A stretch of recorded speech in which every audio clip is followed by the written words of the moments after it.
Gopal for the introduction. So I and Bhanu, we will be presenting the session, Discovering the New World of Prompt Engineering. Okay. So here, in this session, let's start with a common term that you all have heard, that is search. So we will first try to go through search and generative AI, right? All of you have used search in one form or the other, right? You would have used Google, Bing, and any other platforms like that. Try to search for your data, and you usually get the results, right? You would have also performed some sort of search on e-commerce portal, right? Searching for a product that you want. Now, what is the difference between search and generative AI? When we are searching, trying to find something, you get results. Sometimes the results would be useful, and sometimes the result would not be that meaningful. It would be too big a list. You would have to try to read through the list and try to pin in one particular document which might be useful to you, right? But when we talk about generative AI, that is the buzzword today, all companies, all organizations, they are trying to embed AI in some form or the other into their product. We are actually barreling into a heavy world of AI, right? And all businesses would be winners only if they are having AI embedded in some form or the other into their product. Now, with artificial intelligence also comes a term which I think you all would have already heard, which is hallucinations, right? AI can hallucinate. So there should be some check that we are having so that we are keeping a check on these hallucinations. So now, moving into the topics that we'll be covering today, we'll be giving you an introduction about artificial intelligence and generative AI. We would also be showing you generative AI models and few examples. Then various techniques. We'll be talking about prompt and prompt engineering, which I'm 100% sure you as writers would be very interested in. So whenever we are creating a prompt, what are the components of prompt? What are the things that we should take care with prompts? Prompts is just a language that we are giving to the system so that it can understand what we want, right? So with prompt would come terms like embeddings, tokenizations. We would also giving you a few examples on that. Then we will move to prompt techniques. So earlier people started with prompt engineering. Now you hear a lot about fine-tuning. You hear about retrieval augmented generation, right? So we would also be covering some concepts on that. Then the components of prompt. As a writer, when you are writing the prompt, what are the things that you should take care? Some best practices, examples. We will give you simple examples. Usually for real business use case, when we are writing the prompts, they are quite big, right? Because you have to give so much of context, you have to give so much of examples. Here for this session, we will take some simple examples which we can relate, but we will have all the components of prompts included there. Then we will have some ethical considerations, because with AI comes ethical considerations, right? Because personal data, so many things also has to be taken care. So let's dive into the topic. To start with, artificial intelligence. Can anyone in the crowd tell me who's the father of artificial intelligence? Anyone? Okay, so it's John McCarthy. He's considered as father of artificial intelligence. Any idea which year it started? Anyone? Just say some random number. Let's start. Any idea, any numbers, any guesses? 1950, yes. So artificial intelligence is a term that was conceptualized way back in 1950. Now here what was done? Intelligent systems were developed, and these systems were developed so that they can exceed or replicate human intelligence. That was the initial idea when AI was started, right? We all know that AI is built on the basis of mimicking human intelligence. It should be able to take decisions, predictions, right? But there should be some data involved on that. All of us have been using AI in some form or the other. I am 100% sure all of you have used ChatGPT for something or the other. So AI is that close to all of us today, right? That is just for our personal use. Now moving to the organizations where you are working. All organizations are now trying to embed AI in some form or the other in the products that we are delivering. Now when we move to the next concept here, we have machine learning. So machine learning came 20 years later. So we had artificial intelligence in 1950. In 1977, we had machine learning. Now what was machine learning? Machine learning, the system tries to learn from data. So there is a huge amount of data. Machine is trying to learn from the data and improve the data. Okay? And if you see here clearly, machine learning is a subset of artificial intelligence. Artificial intelligence is the big umbrella, machine learning is a part of it. Now, what are some examples of machine learning that you have used? All of you have email spam notification, right? Malware filtering that happens. That is one example of machine learning, right? That we see. You have your GPS navigation system. That is another example of machine learning, okay? Now, from 1977, if we move ahead, in 2017, we had another concept, which was deep learning. Now, what was deep learning? With deep learning came the concept of neural networks, right? So there are layers of neural networks. There are robust algorithms, which are then used to make predictions and inform decisions.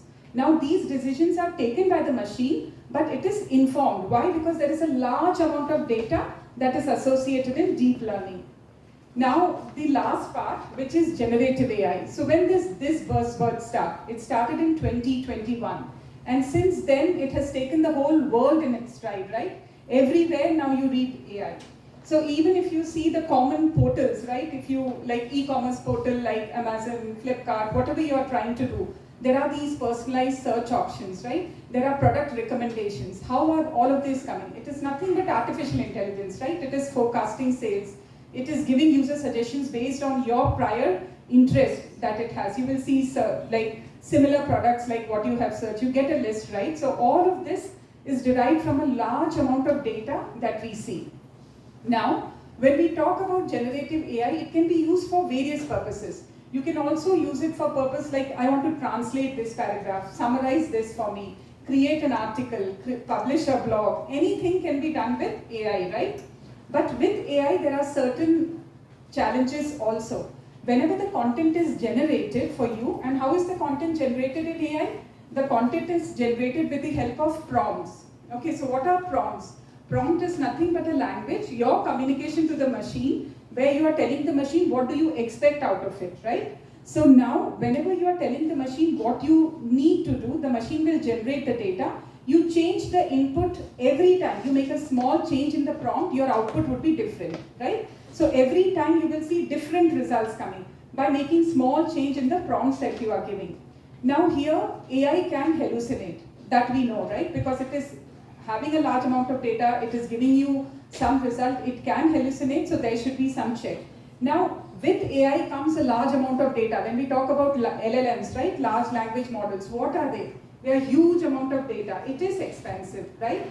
And now the usage depends on tokens. So there comes the tokenization concept, which Banu would be covering. So here there are certain challenges to AI also that we need to consider whenever we are trying to use this. Moving on to the next slide, generative AI models and examples. When we talk about large language models, as I told you earlier also, it is complex data. It is huge amount of data that we are talking about, right? Now they are designed to generate and complete written content and scale.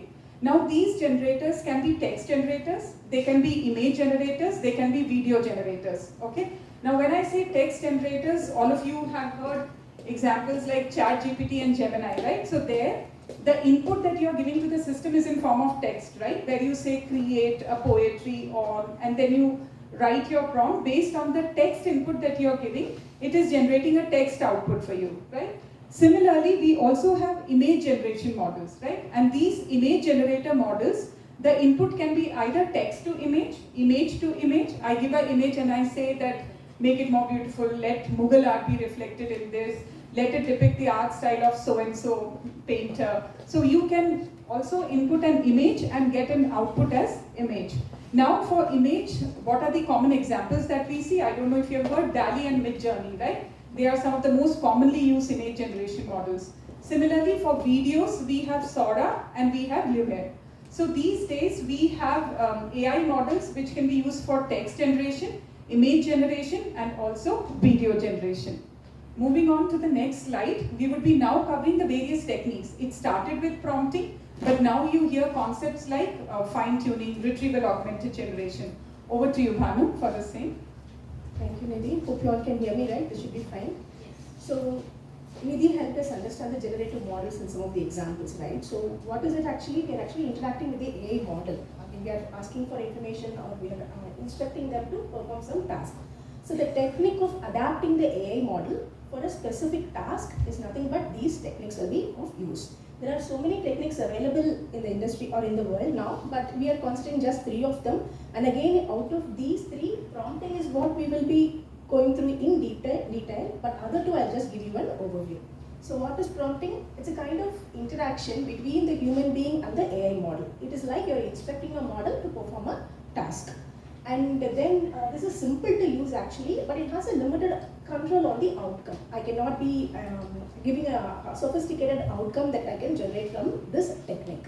Then moving on to the other technique, which is nothing but fine tuning. What happens in this?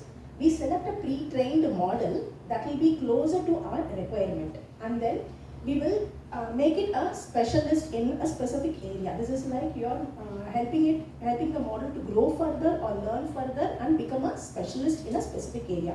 One example could be, we have this image recognition model, which is an existing model which has been trained with millions of images, maybe from landscapes to household objects.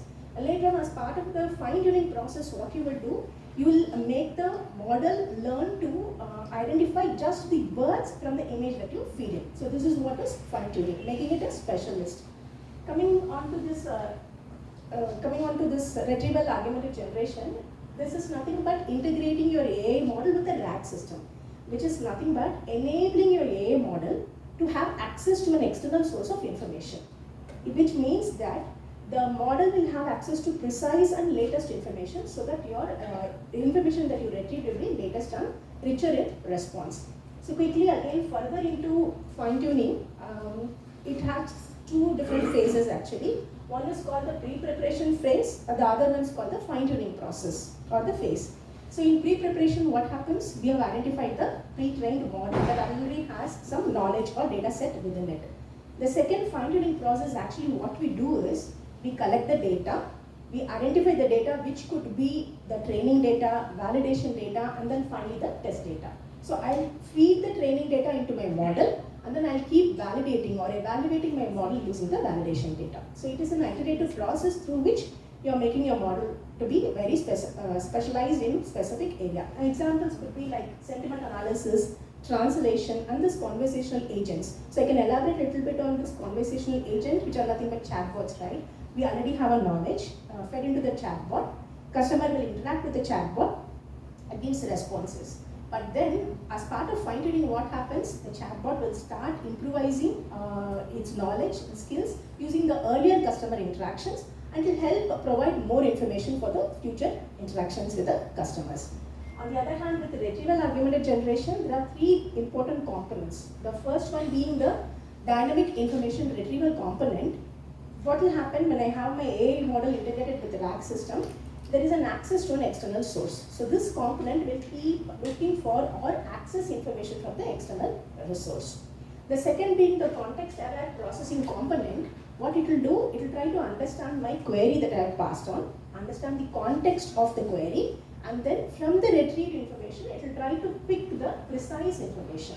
So now the system has precise information picked from the external resource. Finally, the integration component with my AI or the LLM will now process the retrieved information and present it in simple natural language, so that it's very useful for the consumer.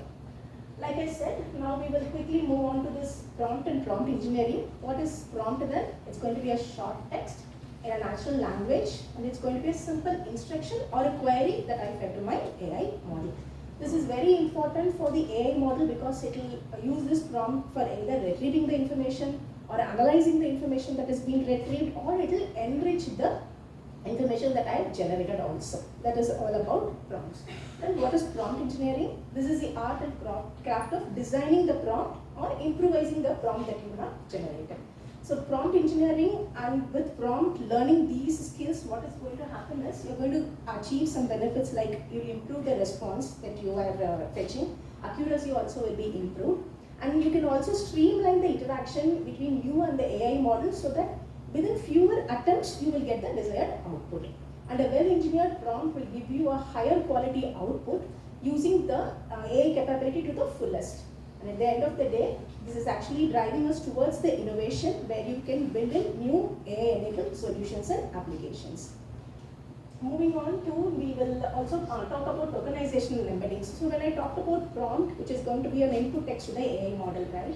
So this English text is not actually understood by our machines. In the earlier days, we do talk about binary language, right? Zeros and ones. Likewise, in AI world, what happens? These input words are now converted to tokens. Tokens are nothing but smaller words which can be meaningful, or it will be just a group of characters that are stretched. So the tokenization part is converting my input text to different tokens, which could be like words like what, are, tokens, and even a question mark. Then these tokens are very important for the AI model to understand our human language. Then comes the embedding part, where the words or the tokens that are generated are represented in numerical form, which is nothing but vectors. So these vectors will actually carry the relationship between the tokens that are generated, and finally embeddings is nothing but the encapsulation of the semantic meaning of those words. And here what we have to remember is every model has different capacity of handling these tokens. One model can handle around 5,000 tokens, the other can handle only just 500 tokens. So it is important for you, when you design your prompt, utilize less number of tokens for your prompt so that the remaining number of tokens are utilized for your output generation so that you get the precise and latest information in the code. So now we'll move on to understanding the different components of the prompt. Yeah. So Bhanu already mentioned what tokenization is, what embedding is, right? So now we'll move to components of prompts. Now, whenever you are creating a prompt, it depends on the use case, right? It can be a very simple use case, it can be a very complex use case. Usually the standard components of prompts that we look are, the first one would be instruction. This would be the first part of the prompt. Here is where you are trying to tell the system what to do. So for example, I can tell it summarize, I can say translate, right? I can say create. So this would be the instruction that you are giving to Gen AI so that the machine understands what to do, okay? Now here, the instructions should be very clear and precise. It should be step by step so the system understands it. The next thing that we have would be the context.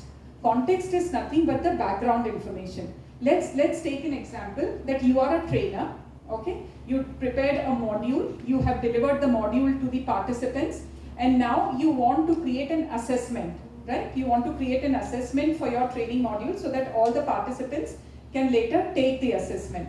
Now, if I have developed the training module, there can be two kinds of users for the training module. One can be the beginner user, another one can be an advanced user. When I am preparing the assessment should differ, right? For a beginner, it should be a beginner level. For an advanced person, it should be at a much more higher level. Now, if we are not giving the context to the AI, how would the AI understand whether I have to do it at a beginner level or an advanced level, right? So you need to give a context to the AI system so that it can understand that, okay, when the output is generated, what is the context, what it would be used for. So context is nothing but it's like a background information that you are providing to the system. Now, the context information that you are providing, you can have delimiters. It can be in different lines so that it's segregated. So that would be like the context. The next thing that we have would be the audience or the persona for whom you are actually generating that information, right? If you do not give the persona, what would happen? Take that same assessment example that we started with. I did not specify to the AI whether it is for a beginner level or an advanced level. It generated an assessment, but that assessment was too difficult for a beginner because I had never specified, right, for which level it was, or it was too simple for an advanced user. So it is very important that you specify the persona also. So usually we also tell in the prompts to the generative AI to impersonate that. I can say that, okay, you are an editor, now review this content, right? So you are already specifying. You can also impersonate in the prompt and mention that particular thing. Next thing that we have is the output format. Now this is very important. Going back to the assessment, the trainer example that we started with, you are creating an assessment, but you want 5 filling the blanks, 3 multiple choice, 2 true and false, right? Will the system know without you telling it? No. So when I'm developing and when I'm creating a prompt for this use case, I should clearly specify, develop and create an assessment include the title name, 5 filling the blanks question, 3 multiple choice, and 2 true or false, right? So here what you are trying to do, you are telling it in which format you want the output. Otherwise, when the assessment is created, it might have all true or false or all multiple choice, right? But if you have something in mind, in that case, in the output format, you need to specify that. So we had used it in one of our use cases where we developed these assessment questions, right? If you develop these assessment questions, we had given a complete format, the work was all easy. The assessment was created, you just had to validate it because there can be AI hallucination, so we validated it. But in the exact output format that you had given, the system created the assessment, right? The next, last but not the least, is an example. Okay, examples are very important in prompt because here the system knows, it has a reference to see that, okay, what is the kind of output that is expected out of me. So it refers to the example and then tries to create an output. Okay, so basically how the system works, you as a technical writer or a user or a prompt engineer, you have created a prompt, you feed the prompt into the machine, into the AI system. Now the prompts which are English language text, machine cannot understand that, right? So it will break those prompts into tokens. Now for each language and each system, the token size can be different. Token size, tokens are then converted into embeddings, and that is what will actually machine understand and then interpret your whole prompt and then give you a result as per your requirement. Now just a statement for you to easily remember. I think everybody likes ice cream. So you have ice cream always outshines everything, right? So I is for information, C is for context, and A is for audience, O for output indicator, and E is for example, okay? So these are the components of prompt. Usually, whenever you are writing a prompt, if you have these components, you would be able to generate a better result. Another important thing that you should take care when you are writing the prompt is tokens are very important. If there were only 1,000 tokens or 5,000 words of token, your prompt itself took 3,000 characters. Then for your output, you have only 2,000 tokens remaining. So you should understand what are the maximum number of tokens which are available. Based on that, try to create the prompt. Now when we go to the prompting techniques, there are a lot of prompting techniques. As you all know, as we speak, there are changes there which are there in this AI landscape, right? So it's changing dynamically. So we will try to illustrate few simple examples. There are a lot of other examples which you would easily get. So here, when I say 0 shot, 1 shot, few shot, what is shot here? Shot is nothing but an example, okay? So I can have a 0 shot prompt. 0 shot prompt is I'm not giving an example, the last part of my prompt. I'm not giving an example, I'm directly asking. When can 0 shot prompting be used? If it is a very direct task, I don't have any specific output format in mind. I just want to know what is organic chemistry. That's it. I want 3 or 4 lines to tell me what organic chemistry is. So this is a 0 shot. It's a very simple task. I need not give any output format. I need not give any example also. There can be a little complex task where it would be good if you can give examples. Those are called as 1 shot. This is called as the 1 shot techniques. It is for a little indirect task, and in 1 shot you are giving 1 example. Okay. Now when is this used? You won't answer in a particular format, like I want the definition but in a particular style, because it's for a student or it's for a particular course, it should be in this format. So there you already give an example where the prompt would say organic chemistry is a subfield of chemistry dealing with molecules of life, and then I'm asking what is physical chemistry. So the system now understands that if I have to say what is physical chemistry, I would use as a reference the definition of organic chemistry, and then it will try to indicate. So here you have provided 1 example. That's how it is called as 1 shot, right? Then we move on to the next, which is few shot, right? Whenever we are talking about few shots, so you're giving more examples, right? So this has to be for a little more complicated data. You are giving multiple examples. So in this prompt that we have, I'm telling organic chemistry is a subfield of chemistry dealing with molecules of life, my first example, right? Second, I'm telling analytical chemistry is the science of identification and quantifications of material in a mixture. This is my second shot, second example. And then I'm telling what is physical chemistry. That is the ask, right? That is the task. What is physical chemistry and how is it different from other areas of chemistry? So when it is giving you the definition of what is chemistry, it is using this, right? Moving on to some of the best practices that you have to take care when we are writing the prompts. We have already covered it in the prompt, in the components of prompts. We have the instructions. You have to give clear and concise instructions. Second, you have to give context. Context is very useful. Just remember the example of that assessment that we created, right? You set a context for the system. The next one would be the audience. As I told you, if you again relate to the example that we gave, the question should be as per the requirement of the person who's taking that assessment, right? Beginner or advanced. Next would be the output indicator. Which format do you want? Do you want 5 fill in the blanks, 3 FA, true or false, 2 multiple choice? So you have to provide also the output format. The next would be examples. In complicated cases, give examples, because based on your example, it will derive the result for you. Moving on to the next part of it, we have understanding the model. Each model has certain capabilities and limitations, so you should understand the model well, right? Next would be specific and concise. Give some reference text, as I told you. Use delimiters. If you have little bigger prompts, just use the delimiters. Next, be conversational. See, every time you are entering a prompt and asking for a result from the system, you make a minute change in the prompt. You will see that it will give you a different result. So every time we are changing the prompt, it is giving a different result. So be conversational. If you want to refine your prompt, you can ask the system to refine it for you. You already have 80 to 70% of your requirement done, but you still want to refine it. Be conversational. By iteration, you can refine it again. And that is the last one where we are telling that you can iterate and refine it. Now let's move to some examples. Over to you, Banu, for same.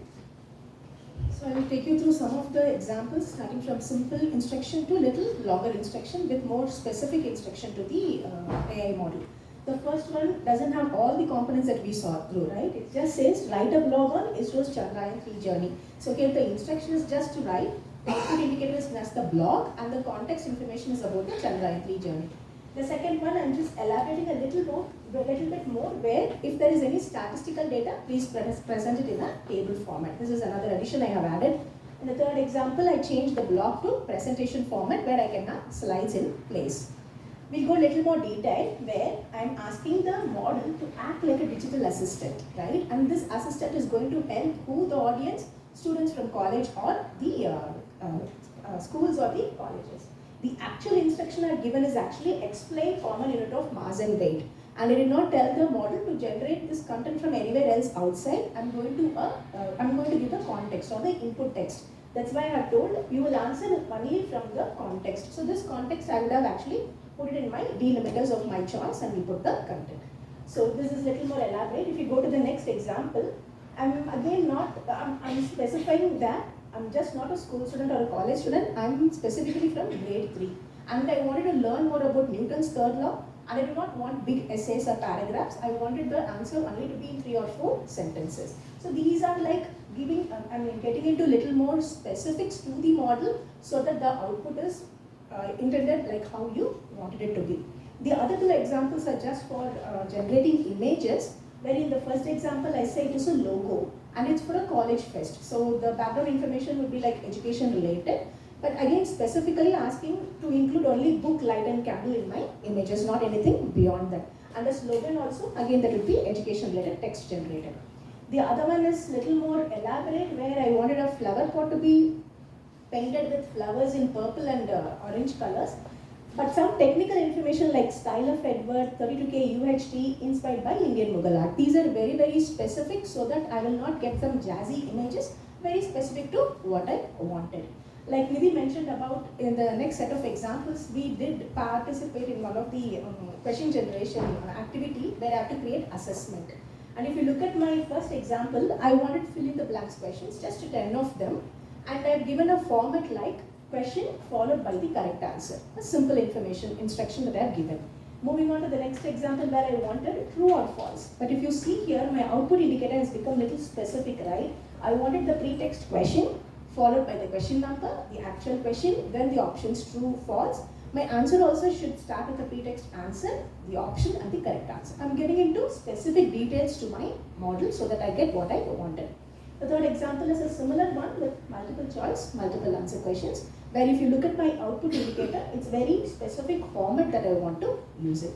Let us all do one exercise just for a minute. I think we all are part of the group that they have created, WhatsApp group, and we wanted to send a prompt to one of the model where I have written an article. I want to publish this article. Okay, so you want to write a prompt asking the model to review your article, and also you can give other instructions. So you all can give a try. Just 1 minute will spend. Put in your prompt in the WhatsApp group. Later on, when we find time, or even in the group, we all can discuss what kind of prompts we have written. Maybe we'll take quick 1 minute.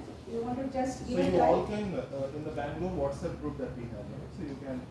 Just 1 minute will spend. You give your imagination, your creativity, and come up with a prompt. We will also show you what we have come up with. So there is no right and wrong, as we said, right? It's just based on iterative and refining. You will put that particular prompt, see what the result is. Otherwise, you will again refine it. So refine it, iterate. So can you repeat the requirement? Yeah. So you wanted to publish an article, generate a prompt for the article review. So you have already written a draft and you want it to be reviewed, right?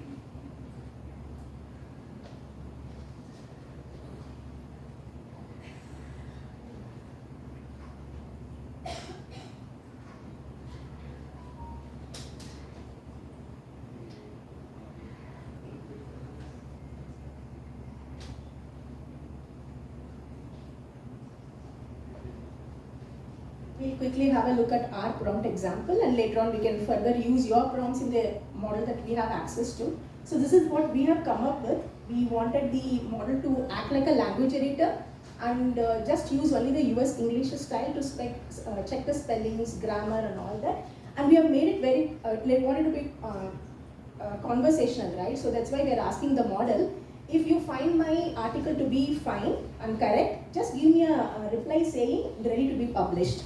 If not, tell me needs refinement. So that later on, I will now review my content, rewrite my content, put it back to the model, and again use a prompt maybe a little differently so that I get what my intent was. Okay. This is just an example. Maybe in the group we can further discuss and try to use our prompts and see how it works.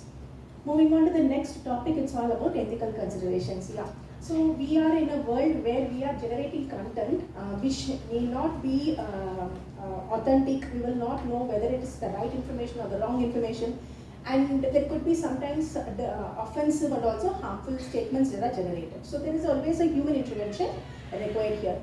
So what are these AI ethics? These are nothing but guiding principles to an individual or a company who's involved in developing AI-enabled solutions. So there is a responsibility lying in developing the AI-enabled solutions. At the same time, we have to responsibly use the AI-enabled solutions as well. So this is again a vast topic to be discussed. I wanted to highlight just a few things. Your training data must be fair and unbiased so that there is no discrimination on any gender, race or socioeconomic status.